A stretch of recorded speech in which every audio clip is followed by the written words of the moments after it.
Belasan penyanyi dangdut di Kota Malang mengadu ke Polresta Malang Kota karena menjadi korban penipuan arisan online.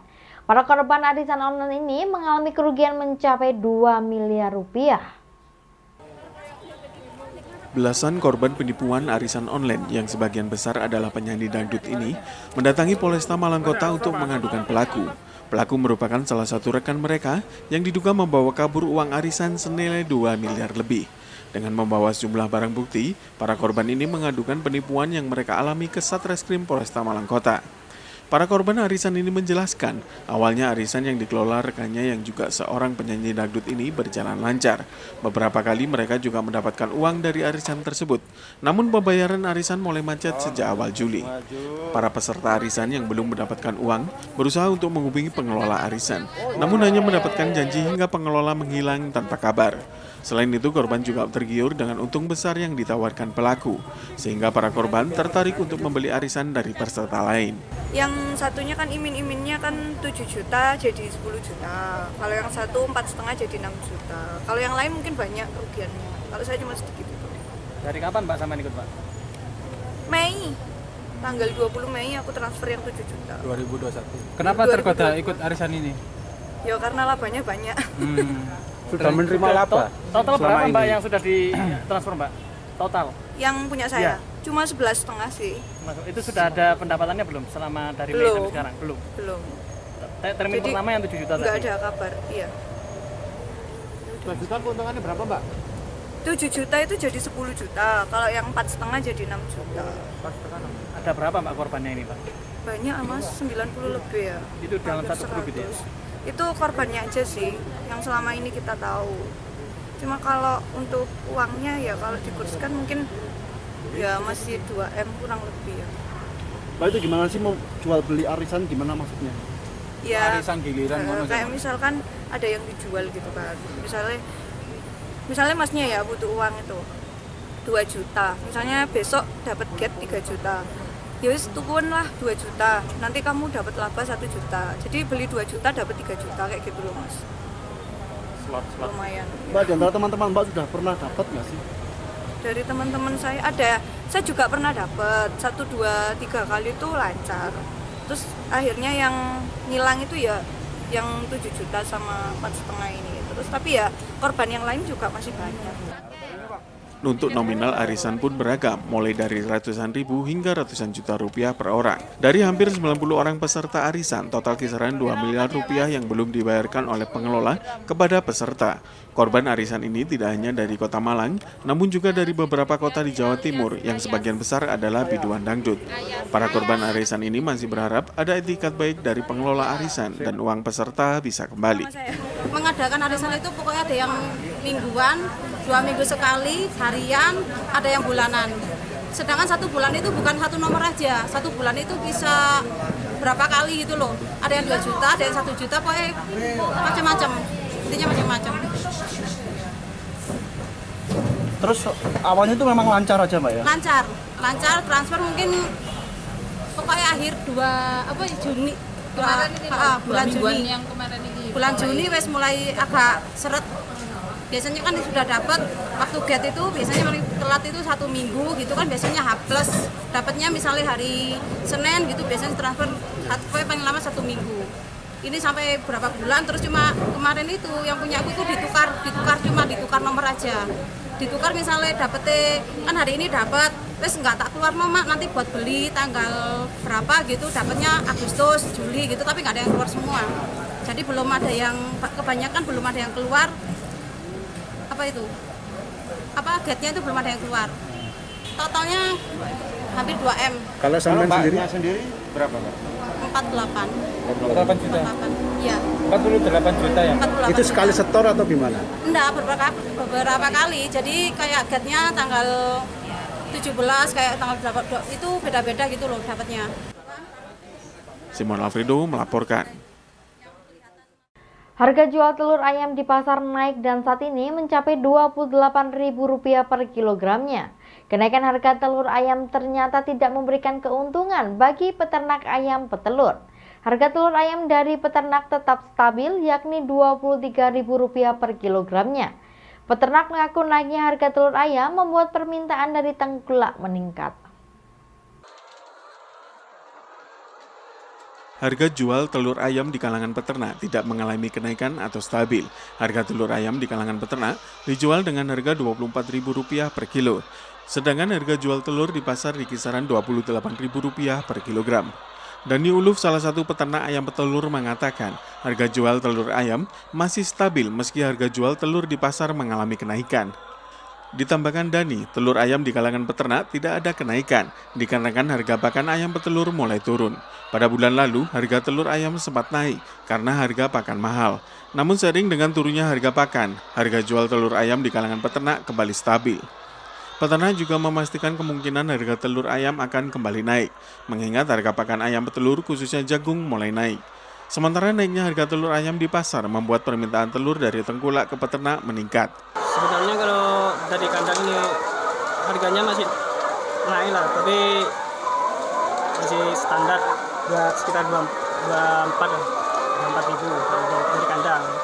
Tapi meskipun naik turunnya nggak seberapa, kalau dari kandang harganya memang segitu. Pengaruhnya apa Mas? Pakannya kah atau apa? Kalau itu pakan sebenarnya udah mulai turun. Yang mungkin diperkirakan jagungnya ini yang mulai agak kemungkinan naik ini. Jadi itu masalah. Kalau sekarang kendalanya nggak ada. Jadi pakan sebenarnya masih normal sekarang. Kalau di kandang memang harganya memang ada kenaikan Mas? Kalau dari kandang memang harganya kenaikan nggak seberapa, sekitaran 24 itu Mas. Turun-turunnya mungkin 300, 200 itu. Jadi masih fluktuatif Mas ya harganya? Masih normal di sana. Harga dari kandang, kalau harga dari pasar mungkin hanya segitu. Hanya kan beberapa tahap kalau itu Mas. Dari bakul ke pengepul sampai ke pasaran gitu. Kalau kemarin kan sempat mahal juga sampai 29 sampai 30. Nah, kalau dari kandang sekitaran 25 itu Mas. Itu yang kemarin ya. Sekarang turunnya itu sekitar 24, 23 itu. Kemungkinan ini masih bisa turun atau naik lagi Mas? Kalau turun mungkin, kalau naik nggak bisa mungkin. Kenapa? Apa pakannya sudah mulai stabil ya? Ya makanya diperkirakan ini jagungnya ini yang diperkirakan naik gitu. Jadi kalau pakan yang pokok itu jagungnya soalnya pemakaiannya lebih banyak. Dia kalau naik berpengaruh sama misalnya. Simon Alfredo melaporkan. Sementara itu, berbeda dengan peternak ayam potong, mahalnya harga daging ayam potong di pasar membuat harga jual ayam potong di kalangan peternak ayam ikut naik. Naiknya harga daging ayam potong disambut senang peternak karena bisa menutupi biaya operasional dan harga pakan yang tengah melambung. Salah satu peternakan ayam potong di Wonokoyo, Kedungandang, Kota Malang, mengaku naiknya harga daging ayam potong di pasar berdampak positif bagi peternak, karena harga jual ayam potong pun ikut naik. Zainul, salah satu peternak ayam potong, mengaku dampak dari mahalnya harga daging ayam potong di pasar yang mencapai Rp27 hingga Rp28.000 membuat harga jual ayam potong ikut naik dari Rp22.000 per kilogram menjadi Rp24.000 per kilogram. Peternak juga mengaku senang harga jual ayam potong naik. Hal ini bisa menutupi biaya operasional dan harga pakan ayam yang melambung. Para peternak menambahkan, sebelum harga jual ayam potong naik, mereka sempat merugi karena harga pakan ayam potong melambung. Peternak ayam potong juga berharap harga ayam tetap stabil dan harga pakan kembali turun, sehingga pedagang tidak merugi. Kalau kondisi di peternak sih sama aja sih, kalau di kondisinya. Sebenarnya ya tinggal kita rinci-rincian aja ya sama harganya, sama kita apa itu namanya, harga pakan gimana gitu toh, harga ayam gimana, kan sebanding sama itu toh gitu. Perawatan gitu Mas ya? Ya perawatannya sebenarnya sama aja sih, ya agak lumayan dikit lah, bisa mengurangi apa itu namanya, bisa mengurangi kerugian lah kalau harga naik gitu toh. Nah. Kalau harga segitu di tingkat peternak cukup membantu Mas ya? Agak ya cukup membantu sih, membantu sekali. Ya agak senang dikit, soalnya bisa ada bisa menutup kerugian-kerugian yang ada. Karena biaya produksi juga, biaya perawatan, pakan cukup tinggi juga berarti Mas? Iya, biaya pakan tinggi. Sebenarnya walaupun naik, tapi harga pakan kan juga naik gitu. Gitu toh. Sebenarnya ya sama aja sih, ya cuma agak ringan toh. Dari segi perawatannya juga sama aja, tapi masalah kerugian ya agak berkurang lah kalau masalah kerugian. Simon Alfredo melaporkan. Terima kasih Anda masih bersama kami dalam Info 7 Malang Raya. Stok meningkat seiring dengan membaiknya kondisi cuaca, berdampak pada turunnya kembali harga cabai besar dan kecil di tingkat petani. Dengan harga jual cabai besar Rp60.000 dan cabai rawit Rp40.000 per kilogramnya. Petani masih bisa bernafas lega karena biaya pengeluaran sudah kembali plus sedikit keuntungan. Beginilah yang terlihat di lahan pertanian di wilayah Jalan Metro Kota Batu. Di lahan pertanian ini cukup banyak ditanami berbagai jenis sayuran dan bunga hias potong. Saat ini, harga komoditi sayuran sebagian sudah mulai turun pasca Idul Adha, termasuk harga jual cabai besar dan cabai rawit. Turunnya harga selain akibat pasokan yang mulai banyak karena baiknya cuaca, tetapi juga permintaan yang mulai berkurang. Saat ini harga cabai besar turun dari Rp65.000 menjadi Rp60.000-an per kilogram, sementara cabai rawit dijual di tingkat petani di harga Rp40.000-an, jauh dari harga beberapa bulan yang lalu yang tembus Rp85.000-an di tingkat petani. Kondisi ini dimaklumi para petani karena selama ini harga jual kedua cabai terbilang tinggi dan saat ini masih berada di harga yang lumayan tinggi sehingga modal yang dikeluarkan dipastikan akan kembali. Menurut salah seorang petani di kawasan Jalan Metro Kota Batu menjelaskan, saat ini cuaca mulai membaik sehingga hasil panen bisa meningkat dan serangan hama cacar mulai berkurang. Di lokasi, para petani sedang melakukan panen cabai besar yang harga jual baru saja turun sejak beberapa hari yang lalu, tetapi dengan harga jual saat ini, para petani masih bisa mendapatkan keuntungan di tengah semakin mahalnya biaya obat-obatan. Sekarang harganya 60. Berarti termasukan apa ya? Stabil ya? Ya mahal sekali. kemarin berapa kemarin? Kalau biasanya kan kalau stabilnya itu kan cuma 25, 20. Sudah berapa lama harga 60 ini Pak? Ini sekarang sudah ada berapa minggu? 4 minggu udah lebih. 4 minggu udah lebih? Ya. Pak, kira-kira kenapa Pak harga kok masih tetap tinggi Pak cabai? Sekarang kan musimnya nggak tentu Pak. Sekarang kan biasanya sudah kemarau masih hujan. Masih hujan, Ya, kemarau basah Pak ya? Produksinya berkurang. Untuk yang cabai kecil gimana Pak? Kalau cabai kecil sekarang harganya sekitaran 40. Oh, lebih murah Pak ya? Ya, lebih mahalan. Cabai. Pak, untuk kebutuhan obat-obatan gimana Pak saat ini kan juga? Obat mahal. Obat mahal? Ya. Tapi kalau dengan harga segitu masih Pak ya? Ya, kalau harganya ini masih nutut. Iwan Hikmawan melaporkan. Akibat terserang hama cover atau kupu-kupu kecil, tanaman kubis dan sawi milik petani di kawasan Pujon, Kabupaten Malang mengalami kerusakan. Rusaknya tanaman akan berdampak pada turunnya volume panen dan naiknya biaya pengeluaran. Banyak tanaman kubis, berungkul maupun sawi yang terserang hama caper atau kupu-kupu kecil dan berdampak pada turunnya volume hasil panen karena tanaman mengalami kerusakan sehingga tidak bisa berproduksi maksimal.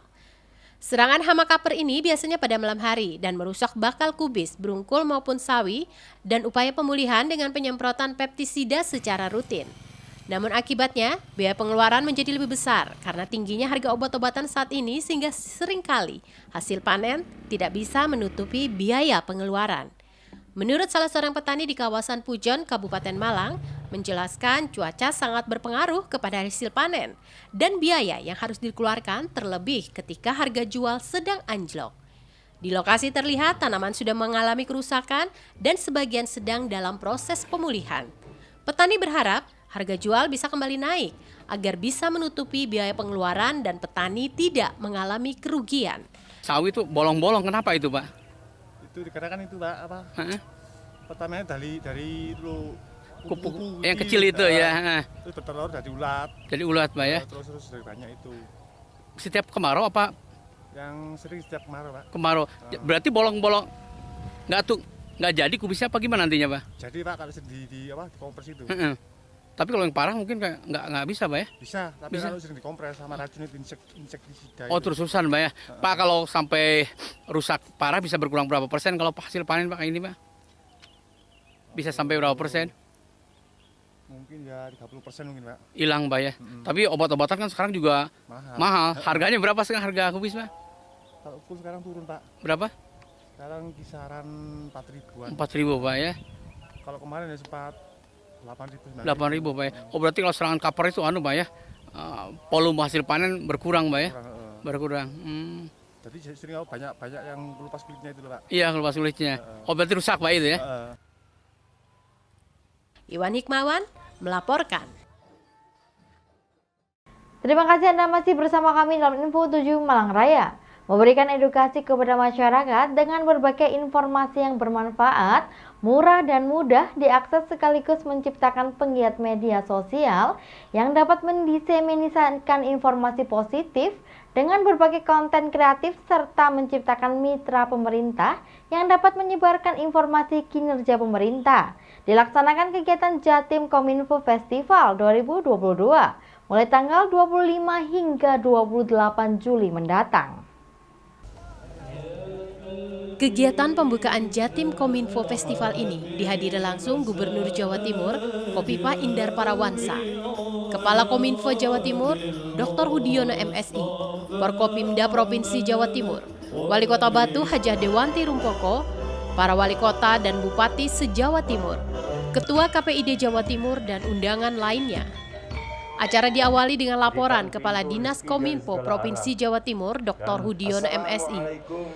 Dalam sambutannya menjelaskan berbagai kegiatan akan digelar dalam 4 hari ke depan seperti Forum Statistik, Forum Infrastruktur Teknologi Informasi dan Komunikasi atau TIK, Workshop Kehumasan, Workshop Relawan TIK, dan sosialisasi pembinaan Kelompok Informasi Masyarakat atau KIM. Tidak hanya itu, pada Jatim Kominfo Festival tahun 2022 di Kota Batu juga akan dimeriahkan dengan pertunjukan rakyat seni dan budaya lokal Jatim. Sementara itu dalam sambutannya Wali Kota Batu mengucapkan terima kasih kegiatan Jatim Kominfo Festival dilaksanakan di Kota Batu dan melaporkan kepada Gubernur Jawa Timur kondisi Kota Batu, khususnya kunjungan ke pariwisataan yang menunjang pertumbuhan ekonomi di Kota Batu. Sebelum membuka secara resmi kegiatan Jatim Kominfo Festival 2022, Gubernur Jawa Timur dalam sambutannya menjelaskan kontribusi PDRB di Jatim 57,81% dari sektor UMKM. Bupati dan wali kota bisa langsung membangun kristalisasi berbagai platform digital untuk UMKM. Literasi digital sangat penting, sementara ada hal mendasar dalam transformasi digital adalah tugas kita bersama, yaitu menjaga, mengawal, dan memastikan proses transformasi dan informasi yang terbangun adalah transformasi informasi yang di dalam koridor menjaga negara kesatuan Republik Indonesia. Acara dilanjutkan dengan pembukaan Jatim Kominfo Festival yang ditandai dengan pemukulan kentongan oleh Gubernur bersama Forkopimda, Kepala Dinas Kominfo Jawa Timur, dan Wali Kota Batu. Pada kesempatan tersebut, Gubernur Jawa Timur melakukan peninjauan ke stan Kominfo seluruh kota dan kabupaten di Jawa Timur. Pertama, saya menyampaikan terima kasih kepada Bu Wali Kota Batu. Kedua, saya menyampaikan terima kasih kepada Bupati Wali Kota se-Jawa Timur yang sudah berkontribusi memberikan eksplorasi terhadap progres dari digitalisasi ekosistem yang ada di masing-masing daerah. Ada yang menyampaikan, Bu, ini baru 6 dinas, kan bagus terkonfirmasi. Bagaimana bisa diperlebar, diperluas, diperdalam, sehingga seluruh satu data kabupaten kota itu bisa terbentuk. Ada yang sudah bisa menampilkan, Bu, satu data kabupaten A, satu data kota B, dan seterusnya. Bagaimana kemudian transformasi digital bisa disiapkan di masing-masing desa dan kelurahan seperti di Batu. Iwan Hikmawan melaporkan.